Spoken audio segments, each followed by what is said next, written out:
Nu, es arī, man bija situācija, ka es ilgus gadus lidoju, man vienmēr bija viss kārtībā.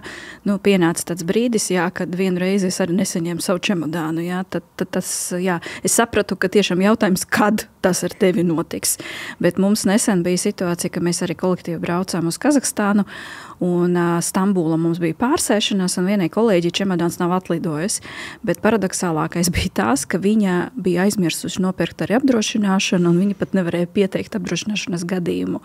Un, nu, mēs visi kopā stāvējām, skatījāmies uz viņu nopietni, bet viņai nebija ko atbildēt. Viņas teica, tāda sajūta, ka kaut kāds bija atslēgts tajā brīdī, un viņa nebija nopirkusi to apdrošināšanu, un tieši tajā reizi ar viņu tas ir noticis.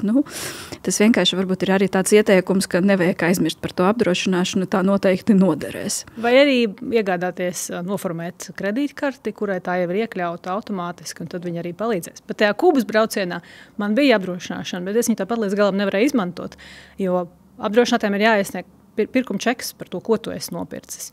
Es tagad aizietu uz kaut kādu vietējo veikaliņu, izvēlos, ko es gribēšu. Es saku, man vajadzēs čeku. Nav problēma. Paņem rūtiņu burtnīcu, izvelka man lapu un saka, tagad mēs jums visu uzrakstīsim. Vai arī citās vietās vienkārši tos čekus nevar dabūt. Vienā vietā es redzu, ka ir var karti samaksāt, ir karšu termināls. Labi, tas nav īsts čeks, bet vismaz tā ir tā termināla kopija. Saka, nē, tas ir tikai, ja jūs cigārus pirksiet, tad jūs ar to aparātu drīkstat maksāt. Tādas nianses, kas var gadīties arī.